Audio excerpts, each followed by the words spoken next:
Egilinishçe Xitay dairələrinin kəskin Xitay virusu növ siyasət xamili içində 5-dən artıq Tibetlik özünü öldürüb alğan.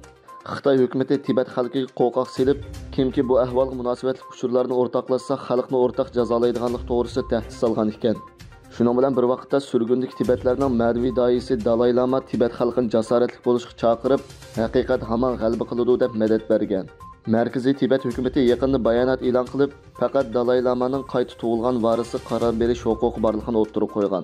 Undan boshqa Birlashgan Davlatlar Tashkiloti kishilik huquq kengashining 51-qitimliq yig'inida Tibet vakillari Uyg'ur va Tibetlarni qattiq kontrol qilish uchun Xitoyning inson qalbidan chiqqan yuqumning oldini olish siyosatini yo'l qo'yganligiga guvohlik berdi. Hamda Xitoyni Sharq Turkiston va Tibetda kishilik huquqni ig'ir dafsanda qildi deb aybladi. 11-oktyabr kuni Xitoy Kommunistik partiyasi Organ gazeti va hukumatning qoni bo'lgan Xalq gazetining 2-betida qayta maqola e'lon qilib, harakatchan tozalash harakatining sijilligi va cho'qim amal qilinishi kerakligini ta'kidlagan. Bu nurg'un kishilarning Xitoy Kommunistik partiyasining 20-navbatlik mamlakatlik qurultaydan keyin Xitoyning yuqumning oldini olish siyosati o'ttirhol bo'shatilishi mumkin degan xam xayoli butunlay barbod bo'ldi deb qaralmoqda.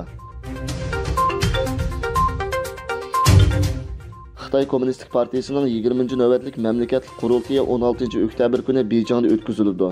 Yig'in harpisida Xitoy Kompartiyasi 20-navbatlik mamlakatlik qurultayi axborot markazi 15-oktyabr kuni Xalq saroyida axborot e'lon qilish yig'ini o'tkazilganligini e'lon qildi. Egilinishcha, yig'inda Xitoy Kommunistik partiyasining 20-navbatlik mamlakatlik qurultayi bayonotchisi yig'inning tayyorlik va kun tartibini tonishtirib, Xitoy va chet el taratqullari ko'ngil bo'ldigan savollarga javob berdi ekan.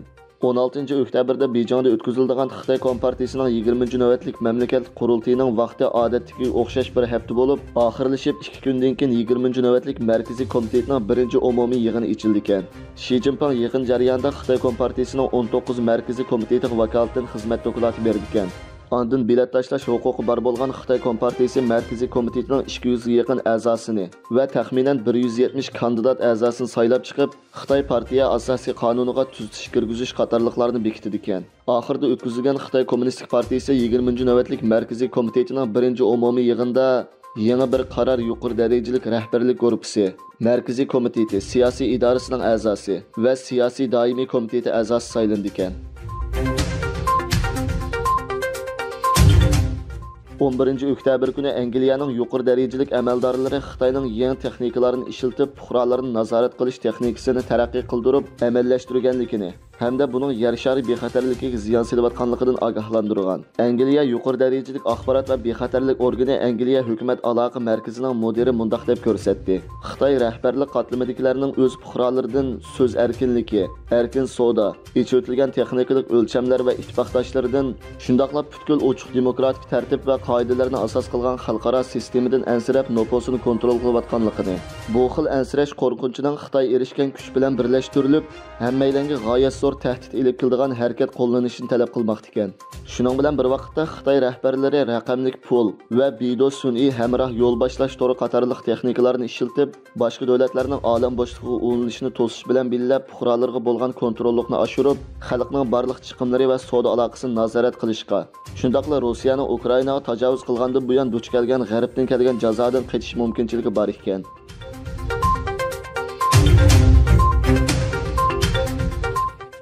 Elektronlik tamaki yoshlarga ig'ir salomatlik xavfi elib kelmoqda. Amerika hukumatining tadqiqotida ko'rsatilishicha, Amerikada yosh o'smirlarning elektronlik tamaki chekishi kishini cho'chitadigan darajaga yetgan ekan.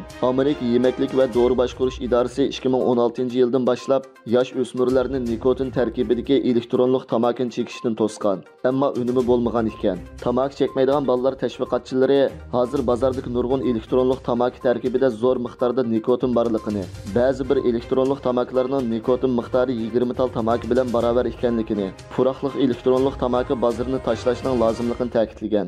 Tarkibida nikotin bor elektronlik tamakini chekuvchilar xumor bo'libla qolmay yosh o'smirlarning taraqqiy qilayotgan mingsiga bevosita ta'sir ko'rsatib, bularning diqqat qilish va esda tutish qobiliyatini ojizlashtirdi ekan. Bozorda moda bo'layotgan elektronlik tamakining o'xshamagan ta'mlari bo'lg'achqa, barg'ansiri ko'plagan yosh o'smirlar sinab beqishga qiziqmoqda ekan. Amerika kasalliklarning oldini olish va kontrol qilish markazining tekshirish natijasiga qaraganda 85% ga yaqin elektronlik tamaki ishlatadigan yosh o'smirlar ta'mlik elektronlik tamakini chekidi ekan.